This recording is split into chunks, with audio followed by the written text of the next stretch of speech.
Hello everyone and welcome back to my third collection obsession layout. So today I'm looking at scrapbooking some photos that are of my two gorgeous sons. It was my oldest son's birthday, and as a bit of a joke we bought him one of these giant hoodies. I'm sure you've seen them around the place. They seem to be popular worldwide these days. Yeah, it was a bit, we had a bit of a laugh with it. So as you can see on the hoodie, it's covered in superheroes. And my younger son's hoodie, which he also got for his birthday way back in, oh, it wasn't that long ago, May. So he got a hoodie back then and he's loved it, and honestly he comes home from work and he just puts it on every single day. He lives in it and I have to drag it off him to wash it or talk him into washing it. It's a bit of a battle. Anyway, he just loves it so much in this winter weather that we've been having, and so we got one for our oldest son as well, and so that's what I'm scrapbooking. Anyway, this is what I'm going to be using today. So I'm going to be using some stencils. I've got one from Tim Holtz. This one is a new one that came in one of my kits from Uniquely Creative, which I thought was appropriate. It's called The Matrix. So it has a link to the gaming theme and also the superhero theme, really. And I don't know where I got this one from, but it's got an interesting geometric look to it, so I thought I'd use that as well. I'm going to be using a whole heap of the embellishments that came with the original kit, and for those of you that might not have watched those videos, this kit is from the Australian company Uniquely Creative, and it's called Teenage Spirit, and it's very much about all things that boys tend to love: gaming, music, superheroes. So there's something for everyone in here. If you haven't checked out my other two videos with the first two layouts, do so, because they are both boy themed as well, and they feature layouts about my younger grandson, who, of course, you know, you get a different feel and look for it. Having said that, he's a mad gamer as well and loves superheroes also. So it's working for older people who are in their, I'll be kind, 20s to 30s. Actually, my oldest son's older than 30 now. Not that he likes it.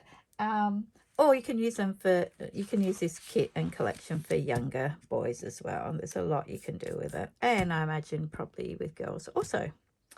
All right, the other thing I'm going to pop on the layout is these. And it's just because I wanted to have a go using them. So I've been messing around with using molds and making my own embellishments. So as you can see, I've got these lovely bat wings here.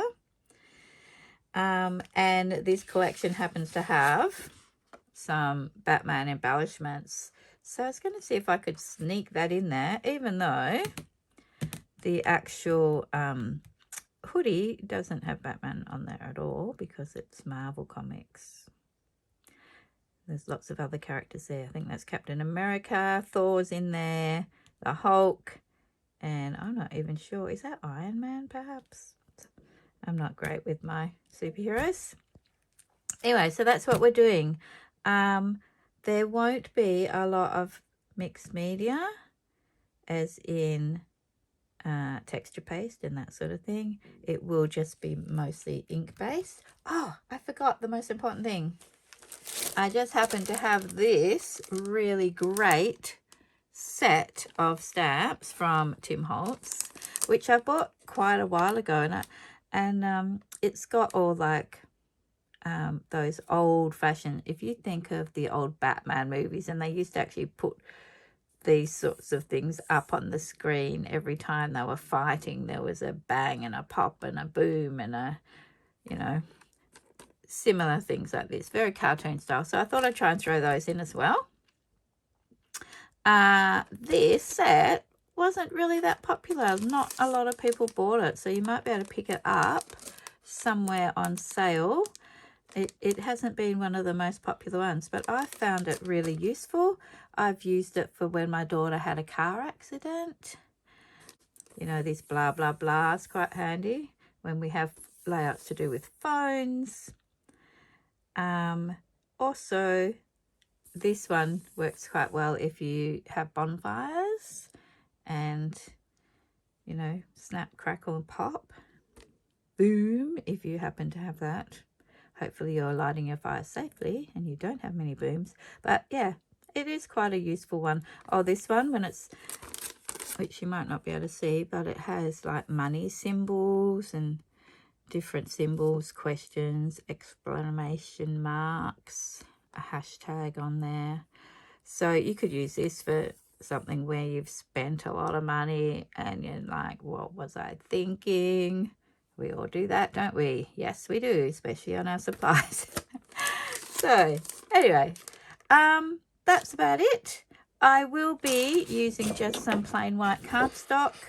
I've got this idea of, so I've got a large photo and then I've got some smaller photos. So it's going to be a double layout. And I've got this idea because there's so many embellishments and I've got these stamps that I might do some sort of border strip that's heavily embellished with the different embellishments and with some stamping across it as well. So we'll see what happens. Wish me luck.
So I just want to talk about this. So I've stamped these with the archival ink, which is, this one's black soot. I've also got the jet black, which is nice as well.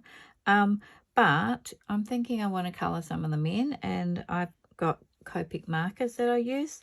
So they are alcohol ink based, and what that means is that sometimes they will react with what you're colouring in. So archival ink is not the best ink to use because sometimes you will get bleeding happening. So I'm going to stamp some with the Finesse, which is by Spectrum Noir. They have developed this ink, which is alcohol-proof dye. And this one is called Flagstone, so it's a little bit more charcoaly. It's not as black, but it will do the job. Oh, one more thing. So if you're going to use this, I would be cleaning off the archival ink before, and Stays On Cleaner works great for this. If you have Stays On stamp, you may have some Stays On Cleaner as well handy. It works great for getting off the archival ink also. So yeah, take that off before you use the Finesse ink. Lovely. Okay.